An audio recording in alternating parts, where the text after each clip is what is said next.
It's time for Grizzbait, a full-court press of highlights, insights, news, and scoops covering the Grizzlies and the NBA. Catch up each week on the latest Grizz buzz with regional and national insiders locked in on our squad. Running point from Grind City Media Studios, our host, Jarvis Greer.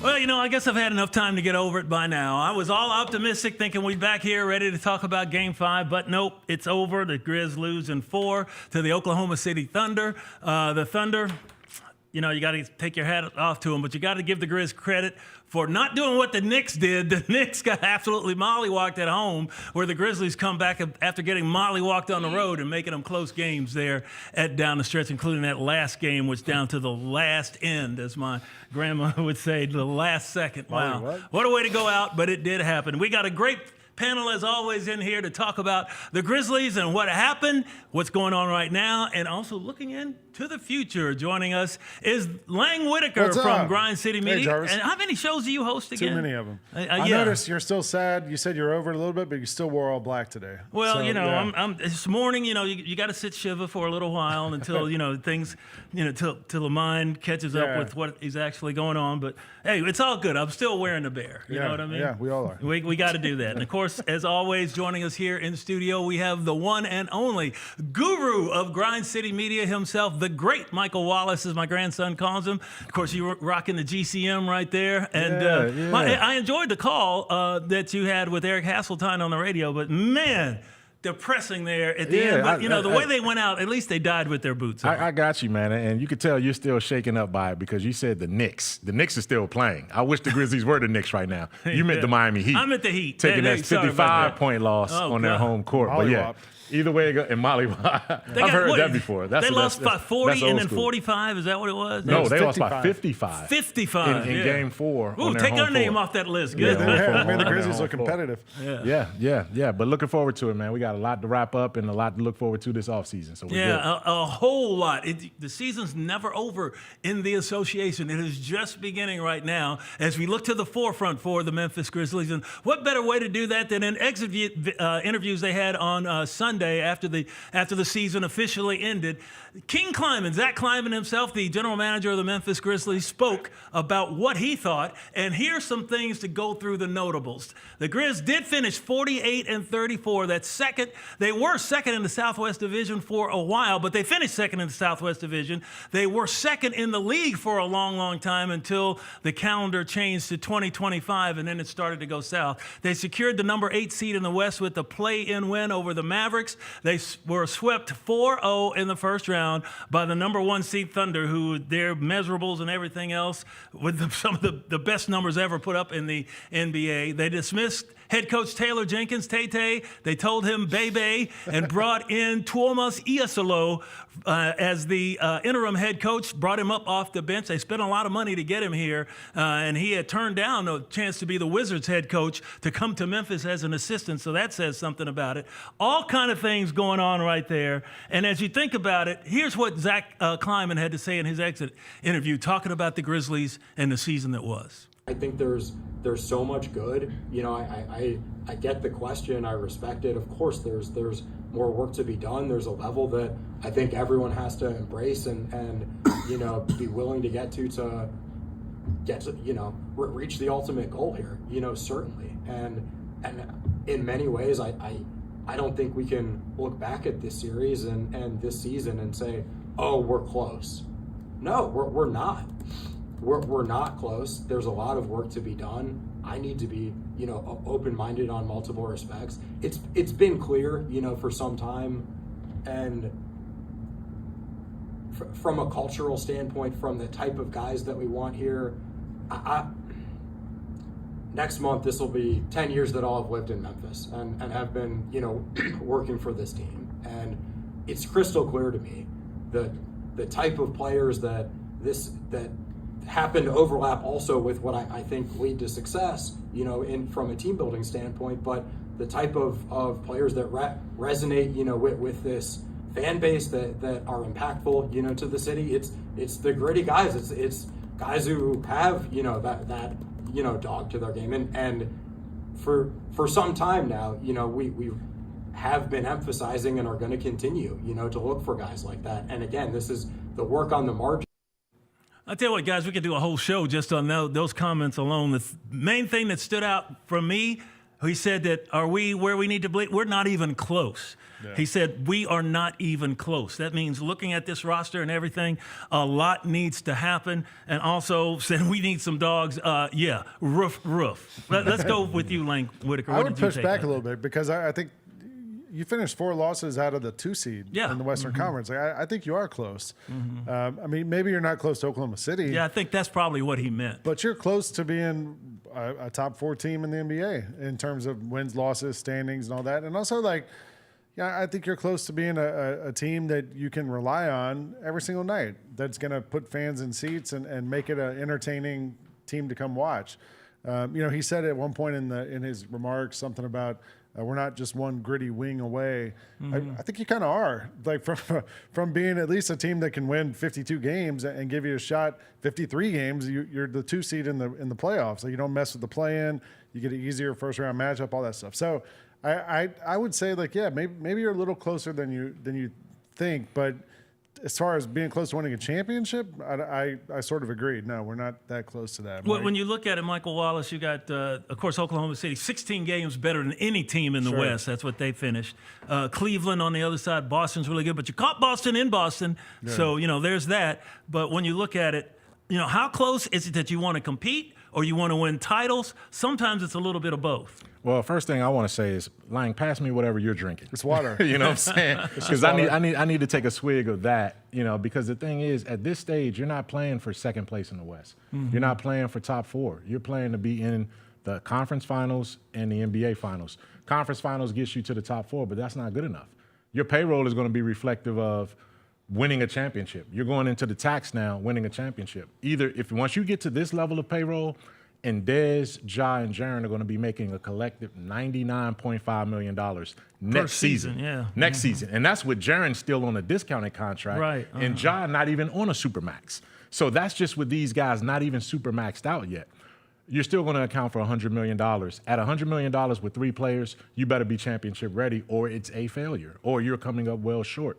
Good for Kleiman to admit that. I think all he did was admit what 18,000 people in the stands can see for themselves that this team is not close to Oklahoma City, which is why you needed to play this series so you can learn just how close you are to an NBA championship-ready type team. The Grizzlies have had 5 years to get to this point, and then the reality is that they still may need another season or 2 of tinkering and tweaking to get over that hump to be one of those Boston or Oklahoma City type teams. And he talked about, we need some dogs here. Yeah, and it's kind of like, okay, you've got players you look at. I look at the Powell trade. Powell is in the Hall of Fame, right? But Powell was a typical type European player who came over here young. He didn't really look like he had that dog mentality like this city demands of his. You may not be the most talented, but as long as you're diving on the floor, snot coming out your nose, everything else, getting after the ball, hey, people will love you for it. No, hey, that's what they liked about the injury-riddled season last year, in that those players, they went out and gave it all they had, possibly because they knew they were fighting for their NBA lives, just about every one of them out there. But they still put it all on the line every game, even though they knew they were overmatched. So you got to have that, that Doberman type player. Do, but the thing about it, Jarvis, is that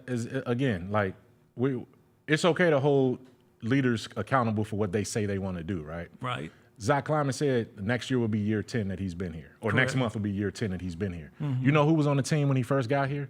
Tony Allen. That's a dog. It's not like he didn't realize what a dog and what a player that resonates with this city looks like.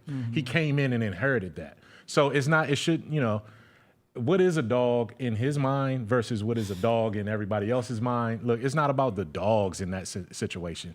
Kyle Anderson is a dog, but he doesn't go out there and just do certain things that Tony Allen would do. Right. Vince Williams is a dog. He just wasn't good this year because he wasn't healthy. So I think what Zach wanted to do and what he tried to accomplish in that soundbite was speaking to the fan base, Correct. saying, I'm with you, and here's why I'm with you, because I'm going to start talking like you're talking. But the reality is a little bit disconnected. Also, like, you don't need 12 dogs. No. You just need, like, a couple. You And, need- he yeah, mentioned they yeah. have a few, but, like, thinking about And even if one of them's crazy, you Yeah. got to have that crazy that's dude even better. over there. But thinking about Pau Gasol, like, Dylan was a dog. You just had him. Yeah, but Pau Gasol, like, thinking about him, like, sure, he wasn't a quote-unquote dog, but when you put him alongside a Kobe dog, Bryant then, hey, you or got whoever, and other type of players, Our test. then it's fine. Yeah. So I think, maybe it's just finding some dogs to put alongside what you have here, and that'll elevate everybody's game. Marcus Smart was a dog. Yeah. It just didn't work out. Like, No. it's not like you don't know what the blueprint is. Like, you got to get guys that are working out. And that's where the shortcoming was from that standpoint. I'll just say this and we'll move on. I think you saw in little glimpses what Marcus Smart could have done for this team in the playoffs, if not for the finger that was going the wrong way after a Laker game out there where he shot a three and his finger came out of joint and then it came out of joint again and he missed, 3/4 of the season. You never had a chance to really see what he could do, and you didn't know if you were going to be able to count on that if he were able to come back. How much did he play with the Wizards when he was I traded? think 15 games or something like that. And I don't think anything was very notable in that. No. So it's just one of those He things. was trying to that get were- through the season healthy, man. Yeah. Get into Yeah. the summer healthy. Yeah, trying to get that last check. But speaking of guys that will be looking at checks, there's one of them in particular, the big three. Ja, Jaren, and Dez. One thing also that Kleiman said in his exit interview, we have to be open-minded in what we look at. Ja Morant, Jaren Jackson Jr., and Desmond Bane, they have won only one playoff series. They only one playoff series win in 5 years here. Now, there's some mitigating circumstances with injury and all that stuff, but still just one playoff series win. That was against Minnesota. The Grizzlies' core three set to earn a combined $99.5 million next season, as you pointed out, Guru, and that is without Jaren's expected increase coming, and he will get an increase of some sort. And Tripp, Ja, and Bane, they played 42 of 88 games together this season. That's not even half the season. So it's so hard to say what you have and what you don't have. But anyway, here's what the players think about the season. We'll start off with Ja. Obviously, injuries, that's frustrating. Not being on the floor is frustrating. Losing games is frustrating. But I try to find a positive, in everything. And, with us, I feel like we showed, signs of, what we could be, what we can be. And that's just, what I took from, this season. Just trying to make sure that the stuff we did right, we continue to do, consistently and day in and day out, and just continue to get better. I feel like our organization's done a pretty good job of including us in some of the stuff that's going on, and their vision on how we can potentially get there, and I think we will. I think Zach's very motivated to make that happen, and we'll see what the next steps are. Yeah, I mean, shoulda, coulda, woulda, a lot of things. I wish I would have been better late. I think that's what's freshest in my mind is just my performance and our performance late. I think needed to rise to another level, obviously, to beat the Thunder. And we were the 2 seed for a while. We were the 3 seed for a little bit. We were a lot of different seeds for a little bit of time. So I think there's something to make of when we were playing really, really good basketball and going on streaks. And I think we need to tap into some of that to get back to that level of production and then go to a whole nother level to have better success in the postseason, because that's really what it's all about. I definitely put more of that on myself to get us to where we need to go, because I know if I'm at that level, then we'll be even better. So it's really just on me, and yeah. Tripp's holding himself accountable as he did in there. He said he does need to have more dog in him. And also, if you look at his playoff numbers are not even close to what his regular season numbers are. He's got to be able to step it up when it counts most. And I guess most people, in the stands that we're talking to, we had a 29-point lead. Ja goes down in Game 3. and you still got two of the big three there, and you can't hold on to it and close it out. That's the bad taste in the fans' mouth right now. Me personally, I don't think they're going to do anything with the big three. I think they're going to try to go around the margins. But, there's all kind of other ways to look at this. When you look at Ja's 25, Jaren's 25, Dez is 26. They've been together for a while now, as you said, Michael Wallace. But, it's like put up or shut up now. We're at that point. And that's a really tough thing. In my opinion, Ja not tradable. He is your international star. Everybody knows about the Grizzlies and Memphis because of Ja Morant. The other guys, they got to pick it up in the postseason. That's got to happen.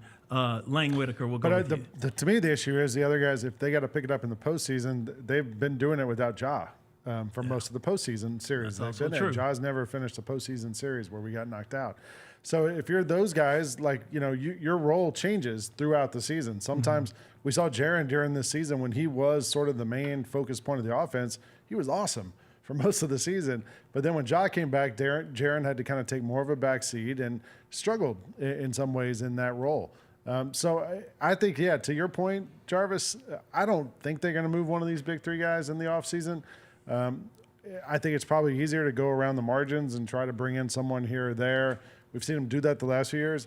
If you do go and move one of the big three guys, especially if they're so young right now, if you're going to go move one of those guys, you got to get some kind of great value for that, or it might signal the beginning of just kind of trying to start over. I don't know, Mike. What do you think? Man, I mean, you guys have laid it all out like that, and that's what the point of the show is, right? To just lay all of these things out on the table. And the people who get paid far more than us that write our checks have to make those decisions. And, just parsing through some of the things that you guys have said, these guys are still young, mid-20s, right? And I go back and I look at some of the other teams that got to this point without having won it all yet, and they had a crossroads. Tatum and Brown got to year 5 before they broke through, right? And won their championship together. Maybe year 5 or 6 for them. Nikola Jokic, Jamal Murray, and Michael Porter Jr., it took them a while, right? It took them 4 or 5 years together. Get battle scars. And then you had to pay them, and then they won. They broke through. That's where the Grizzlies are right now. The difference between the Grizzlies and those Celtics and the Nuggets is that you saw progression in the postseason. Right. We have seen one series victory with these guys together. One.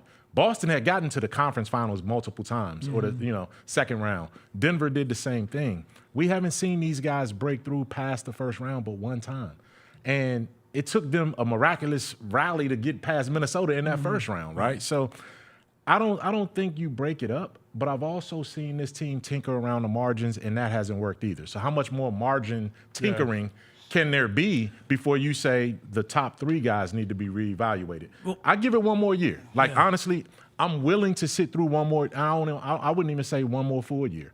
If this team isn't first, second, or solidly third in the West by trade deadline, then you got to. The thing is, they were second in the West at the trade deadline this year. They were, but we knew it was some empty calories in that though. We knew that record was top heavy against teams that weren't good. And we knew that every time they played a team that was a quality team, with the exception of Boston and maybe another Milwaukee at that time, it was empty calories. And we knew they were trending towards they weren't playing well. They were winning games but weren't playing well. But you're right. We can't let our eyes deceive us though. Again, I get it, but if next year, let's say next year they go into the trade deadline, they're 2 in the West, same thing. They've had some, against the best teams, they're 2 and 8 or whatever. Like then you kind of, it's still a hard case to make to say we should blow it up now when you're 2 in the West. But think about it, when they were 2 in the West in February, did you feel like they would be able to catch Cleveland or Oklahoma City? So you could tell that, right? So what I'm saying is that 2 in the West doesn't mean 2 in 15 games behind 1. No. It has to be 2 and you're right there, having already split with those guys and shown that, okay, this is where we got to look like what we're supposed to be looking at in the championship. And also looking into it is a tough time, though. It's a tough line. This is where, you talk about above the pay grade. This is where Zach Kleiman really is going to have to work the numbers and try to be able to crunch things, because I can't remember what the Celtics, what their situation was. I know Danny Ainge had a bunch of draft picks he was able to play with to bring some people in, and then he made the trade to get Porzingis, and that helped them out. But he had Ainge was already gone. Ainge was already gone. You're talking about Brad Stevens. Brad Stevens. Yeah, okay, Brad Stevens. That's right. He came in from Butler and was there for. Yeah, but I think he inherited. He still had some of those draft picks in his pocket that Ainge had gotten, from previous campaigns. And one thing that was on that graphic earlier, the Big Three's only played 42 of 88 games. And Ja has not finished the playoff series. That's part of the evaluation, though, Jarvis. Yeah. Like, at a certain point, you're injury prone, right? Yeah. At a certain point, you cross the line from being, oh, man, if they could just get healthy, to these guys, we can't bank on health.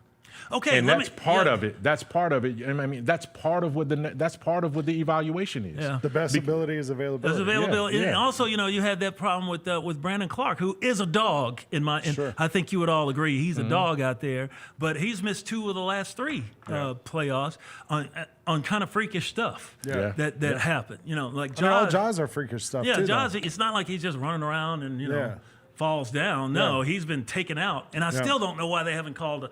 I'm writing the commissioner. We need flagrant fouls called. I mean, dude, in that Laker game, so-and-so, I forget who it was, took him out on that alley-oop. And there goes his hip. His hip's out, and he misses however many games that was. You would think the NBA would And then Dort takes him out at the end, and you could say, oh, yeah, he slipped. He did, but then he's throwing his hands up, and that takes Ja's legs out. You would think from the under. NBA would be more proactive about protecting guys like that because they're high flyers. But they also, can do things that put normal out these humans tweets can't. about how the NBA got 100 million views. That was the number one. His reverse layup or 360 layup in Brooklyn was their number one social media moment of the year. So the NBA probably makes a lot of money off that, right? Yeah. So why don't we protect these guys? Yeah. But I'm not saying do anything that untoward, make the game unfair or anything like that. But I mean, just call it like you would call it. Yeah. Goodness gracious. Yeah. But anyway, I was getting off on a tangent. So are we in agreement here that we think that the Big Three will be back next year, I think and then so. they'll make some other moves here? All right. Let me ask you this before we move on from that. Well, who's eligible? You got Vince. You got Gigi. Yeah. Gigi didn't play the last few games, and he was expected to be. I was expecting to be. Maybe he's that big wing that the Grizzlies have been looking for.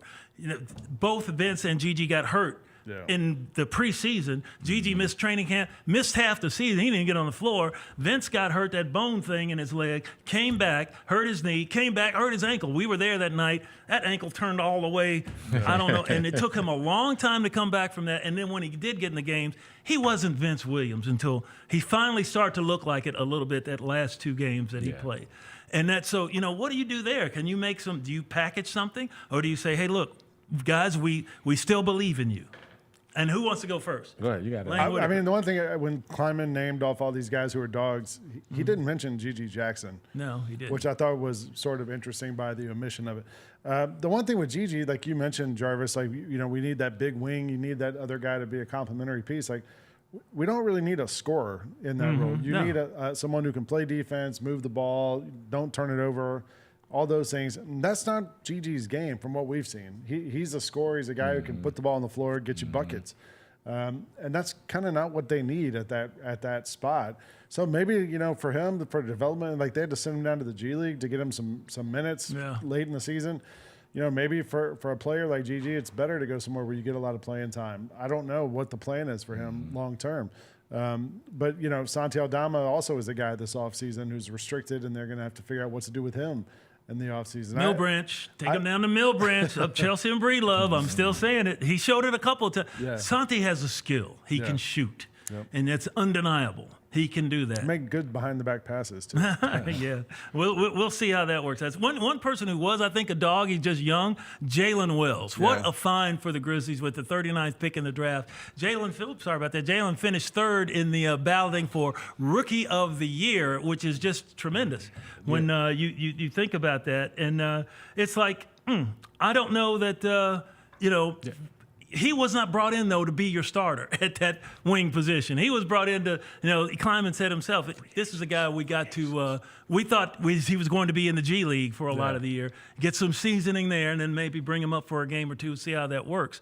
But it turns out he beat out your veteran wing. And then we got free agents here. Luke Kennard. I think we're all in agreement Luke Kennard will not be back. He signed that 1 year, $11 million deal, and that was a big reason why they only gave him 1 year. 8.9 points, 3.3 assists, 43% from three, still one of the highest three-point percentages, but he just never shot the ball. Santi, as we were talking about, 12.5 points per game, 6.4 rebounds. He had a bunch of double-doubles during the year, 2.9 assists. He's a guy that can do a lot of things for, and he's 7 feet tall. He can fill in at that center point. He can block a couple of shots. Lamar Stevens, I love Lamar, got a street named after him and everything, but I don't know if he's the answer at that small forward position. He is a jack of all trades. And then Marvin Bagley, who came in the Jake LaRavia trade from Sacramento. He had a half-court heave from 50 feet up in Oklahoma City. And that was a highlight, but that was about it. You know, he had a really good game in the play-in game, and I think we may have seen the last of him. What do you guys think? Most of those guys, with the exception of the last two guys, Lamar Stevens and Marvin Bagley, would be in a roster, in a rotation guys, and I think you could bring one or both back on a fairly, limited economical veterans. salary. Veterans minimum type deals to be able to be your power rotation secondary guys. Santi and Luke. With Luke, you have the option to do a sign and trade if you can find a partner where you send them somewhere that you can get something back, whether it's an asset or another player that can help you. Santi is another guy. That's the big money free agent right there. Right. So, this would be for a restricted free agent, which means you can match any offer there, or you can also facilitate it where you can sign them and then trade them as well too, if that's the case. Santi wants to come back. Mm-hmm. The Grizzlies like what he potentially brings, but I think they're going to let the market set what Santi's value is going to be because there's not many teams out there that can pay Santi $20 million, right? You think that's what he'll command on the open market? I think, he would be looking at the Dillon Brooks deal. Okay. That's what he would be looking at in terms of what he wants. Right. I'm not sure if anybody outside of the Nets or the Hornets have that. Mm-hmm. But having said that, if they do have it, can you sign and trade them and add that 5th year and allow the Grizzlies to bring back something else that can help them from one of those rosters? We'll see. But it's if none of the 4 came back, it wouldn't surprise me. If 3 of the 4 came back, it wouldn't surprise me. But I do think Luke is probably the most likely to be the odd man out. I'm watching Kennard in the playoffs, and toward the end of the season, just every time I would watch him play, I would think about how he was the type of player 10 years ago who every NBA team was trying to find, right? Like a Kyle Korver, just a shooter. Mark Price. Just a shooter, just a guy who could play off the ball, catch and shoot. At least those guys would shoot. But nowadays, there's such a value on 3-and-D guys, right? You have to be able to play defense too, and that's not Luke's strong suit. He's an incredible shooter, one of the greatest of all time.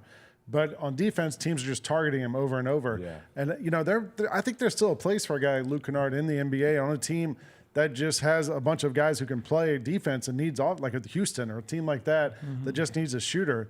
So I think there's some place they could probably find for Luke where you maybe get something back for him in some sort of a deal. Well, his percentage tells the story. I mean, you look at that and say, okay, we'll take a chance on him. Yeah. Not a chance. He can shoot. Yeah, he can shoot. So just shoot the ball, Luke. Yeah. We want to hear Luke. We would like to hear it, but I think we've heard it for the last time at FedEx Forum. That brings us to the first break here on Grizz Beat. When we come back, we'll go around the NBA with a whole bunch of stories for you coming up next on Grizz Beat.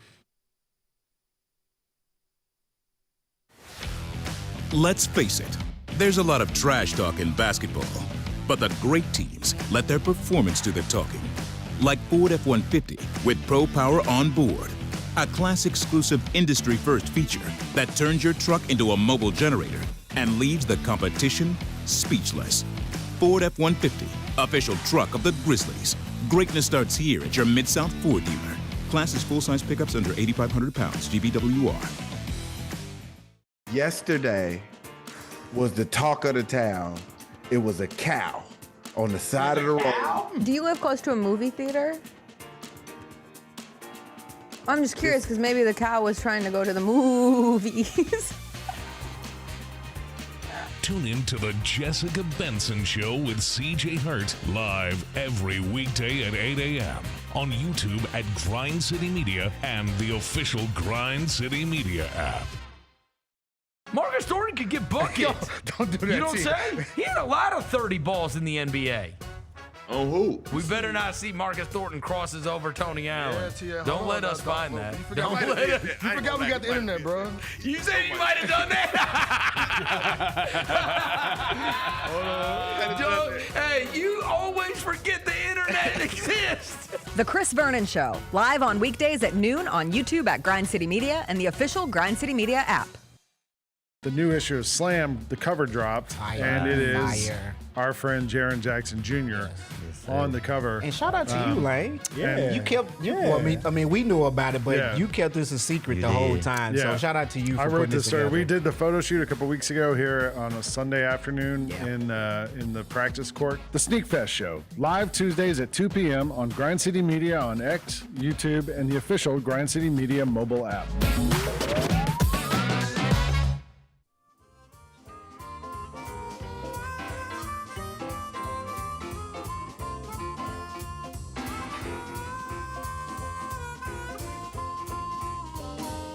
Hey, Grizz fam, 191 Collabs is coming back for the 25-26 season, and the Grizzlies are looking for the next lineup of Memphis creators to design limited edition Grizz garments in their signature style. Take your vision from the drawing board to the team store and apply today at 191collabs.com. Welcome back to Grizz Beat. Jarvis Greer, Lang Whitaker in the studio with me here, and we shift now to the fast break section of the show where we go around the league. And right now we're in the middle of the playoffs. The Grizzlies are out. A couple other teams are out. But this is the rest of the bracket right here. And when you look at two teams that advanced moving on, Boston knocked off and completed their 4-1 series victory over the Orlando Magic. The Miami Heat got trounced, as Jarvis mentioned in the beginning.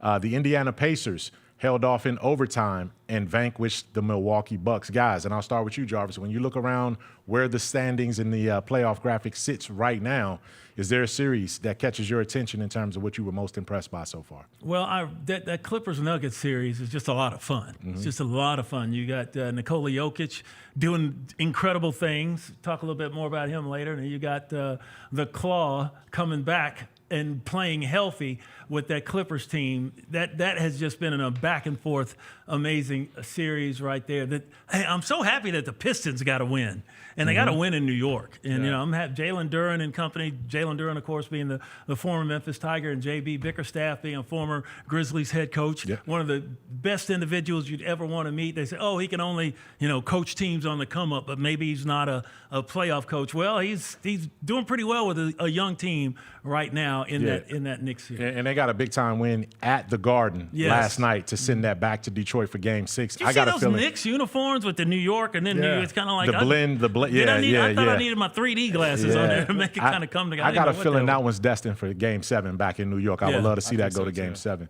Lang, what do you see? What's another series that jumps out at you and what you've been impressed with? I'd go. We already know that Cleveland's going to play Indiana in this next round. Indiana kind of had to play a wounded Bucks team and put them out of their misery pretty quick. But Cleveland, like very quietly, because that series was all on like NBA TV and ESPNU, but Cleveland blew out. 4:30 a.m. 4:30 p.m. starts, right? Afternoon starts. Cleveland killed the Miami Heat and kind of did what they've been doing all season long, and nobody really got a really good view of them.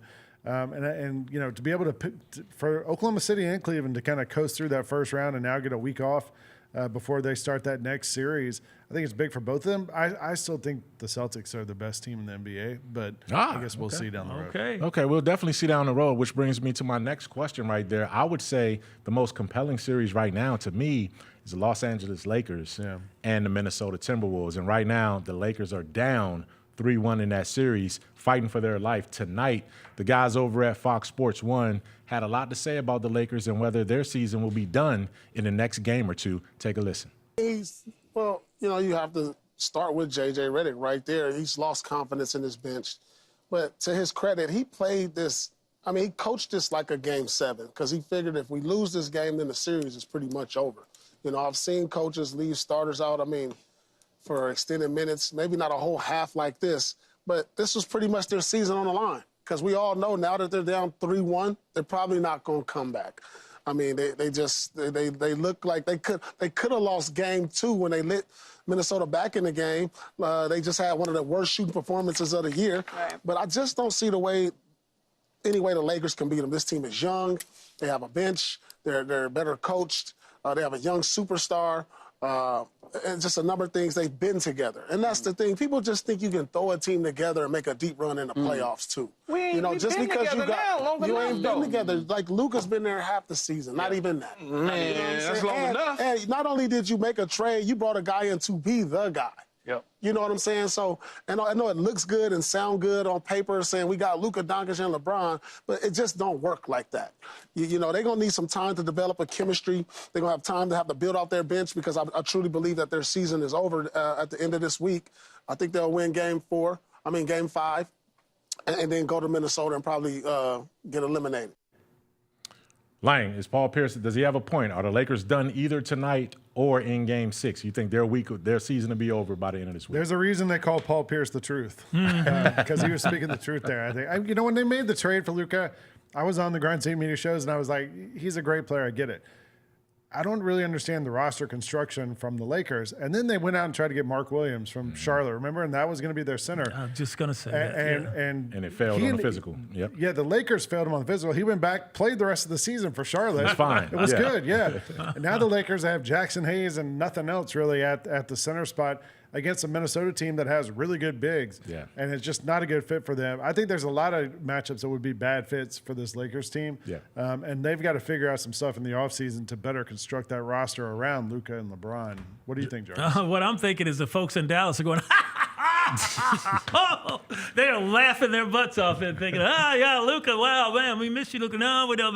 Bye-bye, Lakers. They're getting ready to get those fishing poles out. That's the main thing I think about this. The experiment didn't work, but not getting Mark Williams from Charlotte, I think, really hurt what they were trying to do, because we saw Mark Williams, score 30-some on 35, I think, against Jaren here in a game that the Grizz won the game, but he looked like an all-star stud, like the second coming of an AD. Yeah. So they lose AD, they get Luka, but they are basically back where they were last year. Nothing has changed. And you talk about he talked about Paul Pierce talked. It's going to take some time to get them together. He just said, well, Father Time's still ticking on LeBron. Yeah. I don't know how much longer he can go at the level that he's going. When it starts to drop, it takes a precipitous drop. Yeah. And it hasn't really done that yet. A little bit, but, he's not what he was. But he was so far, it was like Oklahoma City against the West. He was so far against the rest of them that he could, go smoke a cigarette and come back and still be ahead of the pack.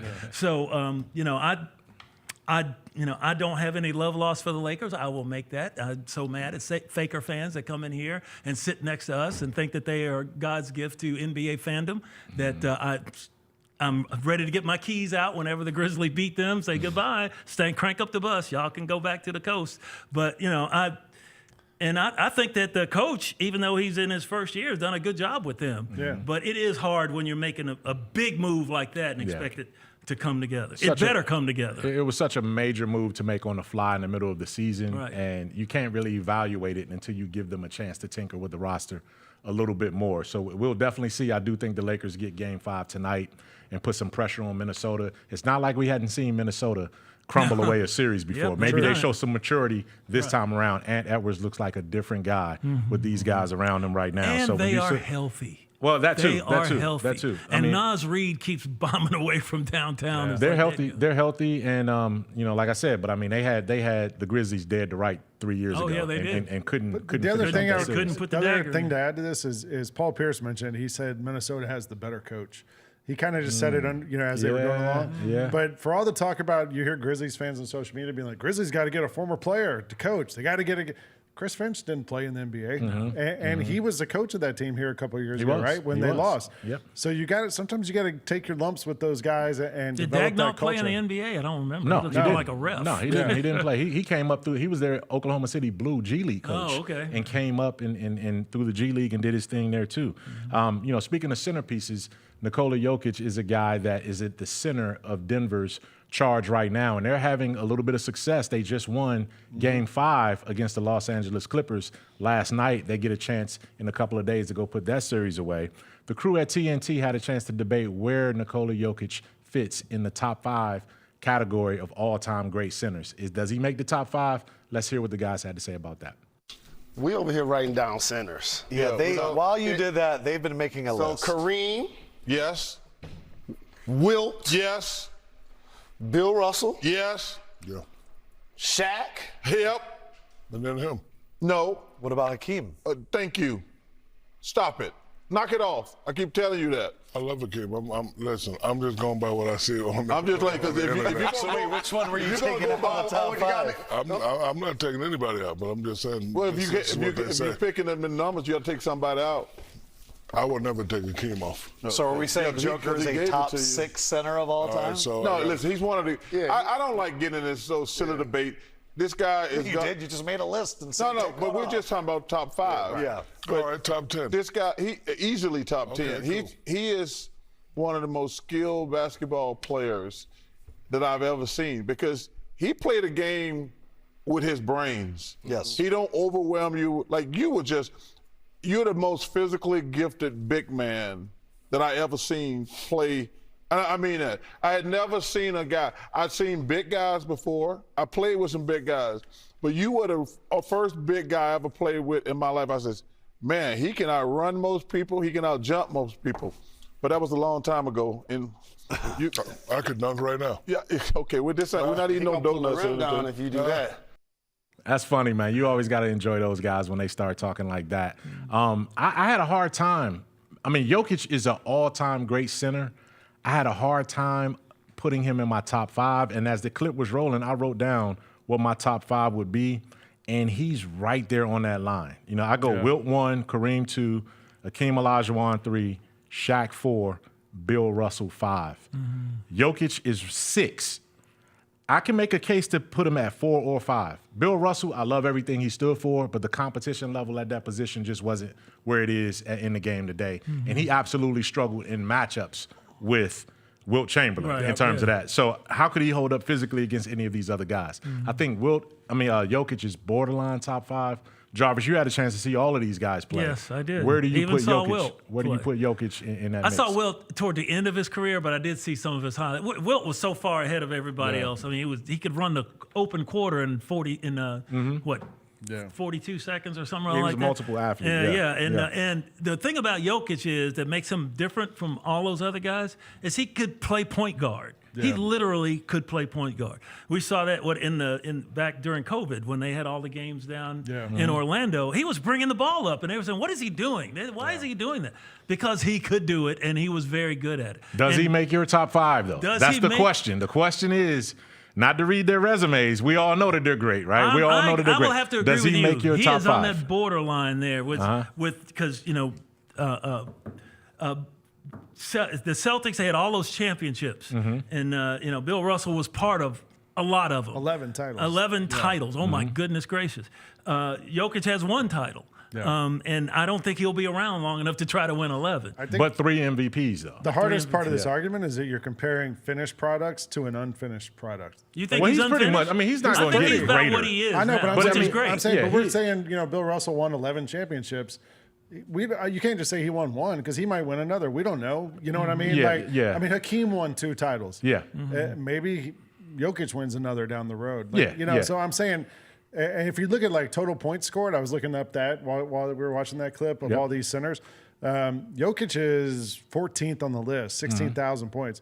He's ahead of Bill Russell. Mm-hmm. He's ahead of some of these other guys. Russell wasn't really a scorer, though. Sure. It was his. You talked about. But Bill Russell who was that talked about playing with his brain? Yeah. That's what Bill Russell did. He wasn't out there trying to score a million points. He knew how to block shots, not to just block them in the stand, maintain but possession. To keep them in bounds. He's a winner. And toward his play. Consummate winner. The other hard part of this is you're comparing apples and oranges because of the eras, right? Bill Russell was 6'11", 225, 230. Right. 6'10". Well, 6'10", Shaq would have knocked him into the 12th row if they went one-on-one. Shaq was unstoppable. And at his best, Shaq was incredible. Absolutely. So, I think, I would put Jokic 5 or 6. I don't know exactly. So he's right borderline. So we all agree he's we're right going there. Borderline, Yeah. Who did that? Borderline. Yeah. And then, like I said, right below him, I got David Robinson and Patrick Ewing. Yeah, me too. Like those guys are just incredible when you talk about the center position. Shout out Hakeem, though, man. Yes, no question about it. I think he's the most gifted of all the centers when it comes all to that. The moves. The one everyone talks about, if he hadn't gotten hurt, was Bill Walton. I never saw him play, but he was hurt his whole career. Oh, he made me mad because he beat the Sixers. He was much greater in college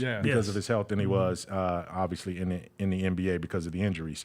And speaking of injuries, an unfortunate injury obviously derailed the end of the season for Damian Lillard, and then on top of the blood clot issue that he was dealing with, he tore his Achilles tendon in the playoffs. I believe it was game 4. Mm-hmm. And that series is over with now anyway. Milwaukee lost in 5 games to the Indiana Pacers. But when you look at Dame Lillard, this tends to be a year-plus injury. He's already 36, 35, 36. I think we've seen the best of Dame Lillard, but have we seen the last of Dame Lillard? And I'll start with you, James. Oh, that's exactly when we heard the news that he had gotten an Achilles, which means he won't be back on the court until this time next year. And that's just back practicing. That doesn't even really mean about getting out there and going, 100 miles an hour. At his age, he's already proven a lot. He's already done a lot. He decided to make the move out of Portland and go to Milwaukee. I don't know that, why. Why would you try to come back from that? You can ask Brandon Clark and anybody else. Heck, Jessica Benson, you can ask anybody about trying to come back, from that injury. It's really, really, really difficult. And at that age, is it something that he's already gotten, so many accolades in the NBA. And I think it's a tough way to go out, but, if that takes him out, I think everybody would understand. You said we've seen the best of Damian Lillard. Have we seen the last? I think we've seen the last of his best. Okay. Great way to put that. I don't know if the one thing I would thinking about him, though, like he's not one of those like super athletic guys the way he plays, right? Like even when he shoots these jump shots from half court, it's all lower body strength, and he just doesn't jump 100 feet in the air and all this stuff. So, that type of game might be more sustainable longer term if he wants to keep playing. The guy who he's always reminded me of career-wise is Dominique Wilkins. And I don't mean the way they play. I just mean like in terms of career accolades. Tons of points, always been toward the top of the thing, never won a title. Right. Okay. Perennial all-star. In the list of like the top 75 players of all time, all that stuff. But never won a title. You don't think he could be a Ray Allen type? Ray, I think, was much more. That's the thing. He's going to have to like change the way he plays if he wants to keep playing and to win titles. I don't know if he does, but if he wants to keep being the man or one of 2 guys on the team, great. But you're not going to win a title that way. That's tough though, because again, changing his game means that at this point he'll have to be a catch and shoot guy. Yeah. And so much of Dame's rhythm is off the dribble, off the pick and roll game. Get you moving and then getting you moving one way or another, using a screen to get his open looks and those kind of things. He would have to be more of an off the ball guy. But the one thing I do know about Dame is that he's going to go out on his own terms. And I don't think limping off or being carried off is the way he wants to go out. Yeah. I think he's going to rehab like hell to put himself back in a position to play again and then make a decision. Maybe he goes back to Portland to be like a veteran guy with all those young guys, He could do that. And, we'll see where it goes. But his offseason is now, the surgery recovery, his season is over. One team whose season is just getting started is the Oklahoma City Thunder. We had a chance to see these guys up close and personal. They look absolutely dominant to me in terms of where they are right now. We saw Cleveland say, hold my beer, let me go do this to Miami and look at it the same way. But, guys, I'll ask you, if you had a choice, Oklahoma City right now or the Field to be raising the Larry O'Brien Trophy in June, what do you say, Lane? I'll go with the Field. It's okay. Not a hard decision to me. I mean, first of all, as the co-host of the Odds Couple on Grind Me, I'll take the more odds I can get. And you have a lot more chances if you take the Field other than just one team. But I think we saw them get exposed a little bit down the stretch by that Grizzlies team. Who figured out, is a little strong. Yeah, but they won their first game by 55, and then 51. Come on now, give us some credit. 51. You were in that first game by 51, and then games 3 and 4 were competitive. Game 3, you're down 30 or whatever, 29 to the Grizzlies. I think the Grizzlies exposed a little bit like what you do against them in a series. It's not like I always thought the Thunder were more of a regular season team where you go up against a team on the second night of a back-to-back, that kind of thing. They're going to overwhelm you with their athleticism, their depth, all that stuff. But you play them enough times, the Grizzlies start figuring out, all right, take that first shot because you don't want to give them a chance to rotate and set up their defense. Right. So I think in a series, it's going to be tougher for the Thunder to come out in the end. I still think the Celtics are the best team. I think they've been coasting all year, and you always hear the coaches say you can't just flip a switch. I think the Celtics can, and I think they're going to get to that point later. We saw them kind of cruise through this first round. They're going to do the same, and they're going to get back to the finals and win it again. I think it's easy to say take the Field because, like you said, that's where you get the best odds, the most odds. The only thing about the Thunder, they got a team full of dogs. I see Cleveland having some dogs. Yep. I see Boston. The thing with them is they got so many shooters that they get hot for 3 games. they get hot for 3 games in a 7-game series, and all of a sudden, they're going to shoot 50 threes. They're going to shoot 50 or 60. They're going to hit a lot of them. Can Oklahoma City match that? But I think they can. I'm kind of leaning more with take the field. What do you say, Michael Waller? I'm taking Oklahoma City. And it's not a prisoner of the moment thing. It's because of the way that they defend. Right? Now, yes, the Grizzlies did figure, and I believe Ja wholeheartedly when he said he figured something out. And he did in the third quarter of Game 2. Right. And then that carried over into Game 3. But it was him figuring it out. I don't think the rest of his team had that same mindset until they absolutely got desperate in Game 4 and just played on with all-out effort. But what surprises me is that, and Lane, you actually made me reconsider just momentarily a moment ago. They're all about, at least the game plan against the Grizzlies, forcing you to pass up that first shot and question yourself. Boston doesn't pass up first shots. No. They take first shots. Them. They don't and care. they take threes as first shots. Yeah. So if you're going to give Boston, if that strategy is going to be the same against Boston, man, it's going to be a great series. But I still think Oklahoma City has the youth, the athleticism, the flexibility, and all things in terms of health. If everything stays the same, I'll take Oklahoma City versus the field. And right now, we'll take a break because we have one more segment to get to on the other side of Grizz Beat, and it's a look at Jaylen Wells and what his story. He tells his story for the first time of what that night was when he suffered that injury and came back and is already well into his rehab from that wrist injury. When we come back to Grizz Beat. Kroger shoppers and Grizz fans, one exclusive last-minute discounted ticket deals texted straight to you during the Grizzlies 2024-2025 season. Sign up with the new Kroger buzzer beater deal. Fans can sign up by texting Grizz to 636-479 or visit your local Kroger store in the Delta Division and scan the QR code. By signing up, you agree to receive recurring automated promotional and personalized marketing text messages from the Memphis Grizzlies. Consent is not a condition of any purchase. Message frequency varies. Message and data rates may apply. Yesterday was the talk of the town. It was a cow on the side of the road. Do you live close to a movie theater? I'm just curious because maybe the cow was trying to go to the movies. Tune in to the Jessica Benson Show with CJ Hurt live every weekday at 8 a.m. on YouTube at Grind City Media and the official Grind City Media app.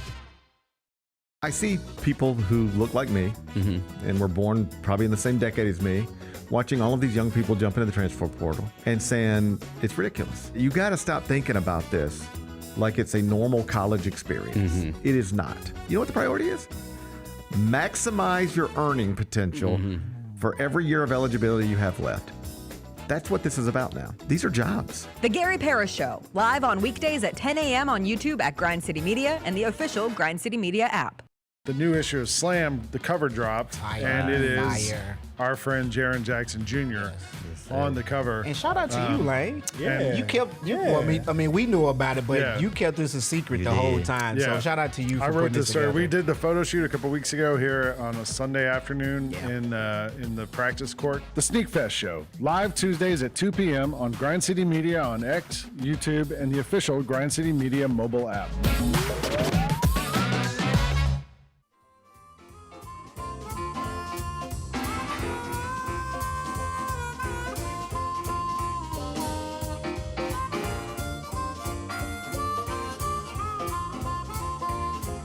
Alrighty, take your game and your swag to the next level this summer. Register your youth player for any Junior Grizzly summer camp presented by Ortho South during the month. Hey, you'll have a chance to enter to win an autographed Nike Ja 1 shoe. You want to get that shoe.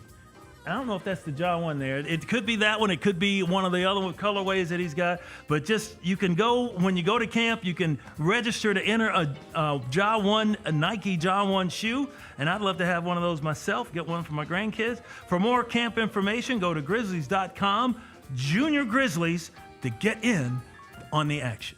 All right, and talking about getting in on the action right now, some key dates coming up for the Memphis Grizzlies as we head into the offseason. Now, this is a very important time. This may be one of the most important periods in Grizzlies history since they've been here in the Bluff City. Coming up May 11th through 18th, that's the NBA Draft Combine. The Grizzlies will no doubt be looking at some players in there, even though the team needs to get older, not younger. Then, of course, the draft's on over 2 days now. That started for the first time last year. June 25th and 26th is the NBA Draft. Free agency, June 30.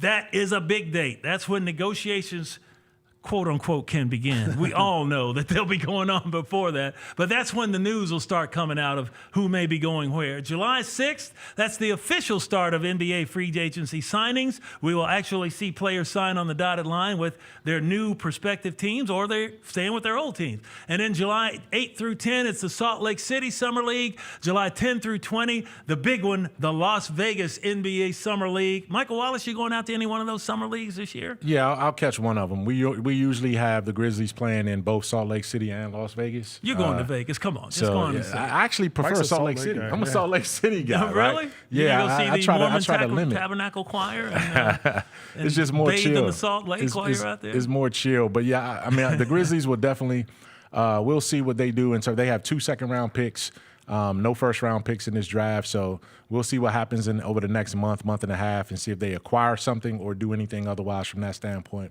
But the free agency negotiations is going to be a big time date for them, because what happens with Jaren, what happens with Santi, then that sets the tone for the rest of your summer. Real quick, you said the Grizz have 2 second-round picks. Yeah. Zach Kleiman has been a wheeler deal. He always ends up with more picks than whatever we thought he was going to. Do you think he'll try to angle his way into the first round with a pick and a trade maybe? I don't think so, just because they had that and they didn't value it enough to – I mean, they attached it to Marcus Smart. So to get off of Marcus Smart, I don't think another rookie is necessary. I think in a lot of ways they did their homework early, which is why, guys like guys like Scottie Pippen Jr., Vince Williams Jr., G.G. Jackson, and some of those guys are Jaylen on those. Wells. On those low budget, rookie minimum type deals. So I think that's what their rookie class kind of is. They got like a red shirt rookie class. Cam Spencer is the red shirt rookie for this year. Oh, he's the Grizzly Bear, according to Zach Kleiman. I like Cam Spencer, man. At least he'll shoot the ball, and a lot of times it goes in. And shout out to Scottie Pippen Jr. If you're looking for a dog, he definitely has the Doberman in him. He definitely grew up. Yeah, he definitely has that. Now, we talked a little bit about Jaylen Wells. Jaylen Wells, man, he finished 3rd in the balloting for NBA Rookie of the Year. And no one thought that when this season was starting that he would be in the balloting for one of the best rookies. He started 74 of 79 games played, averaged 10.5 points, 3.4 assists, and 3.4 rebounds, and 1.7 assists.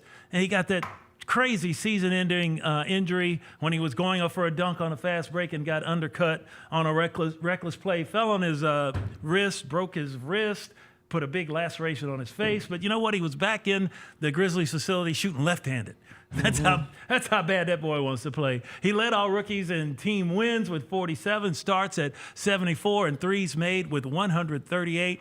And it was the great Michael Wallace who sat right here in this studio before the season began and said that Jaylen Wells had the best three-point stroke on the team. You were correct, sir. Appreciate that, man. Appreciate that. It wasn't hard to see, man, with the kind of shooter that he was, and hopefully he can get back to being really, really soon. It turned out it wasn't his three-point shooting that kept him in the lineup. It was his defense. Yeah. Well, Jaylen Wells talked a little bit about the season he had. Let's listen to see what he had to say. Feel great. Back motivated. I've been doing a lot of left-hand work, shooting some left-handed jumpers, left-hand floaters, a lot of that. So, just having fun with it.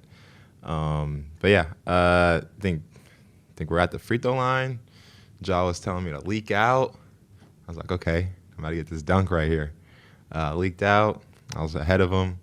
I jumped from farther than usual, so I'm like, okay, I'm kind of coasting in the air a little bit, and then I woke up in the ambulance.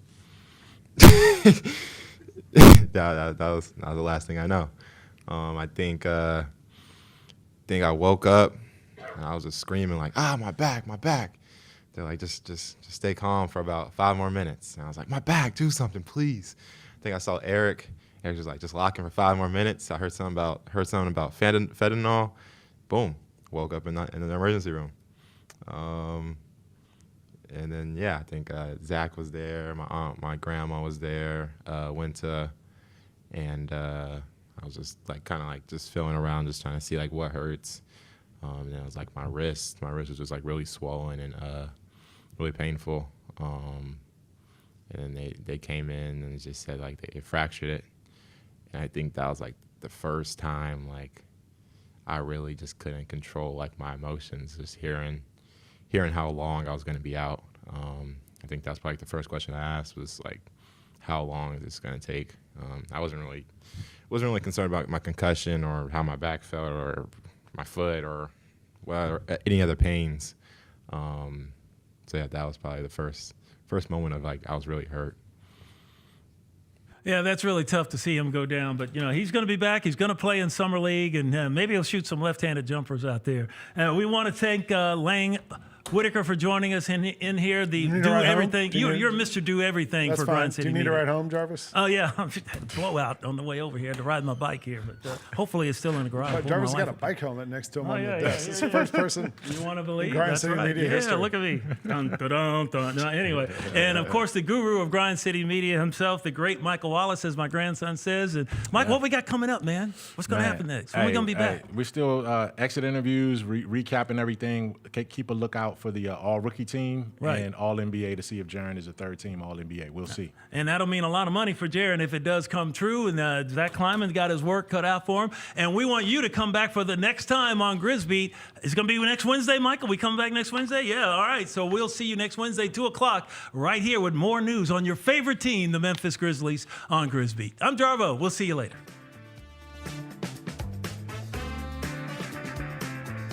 That's game. Thanks for running with us for another episode of Grizz Beat. Join us each Wednesday at Grind City Media for all the latest insight and analysis on the Grizzlies.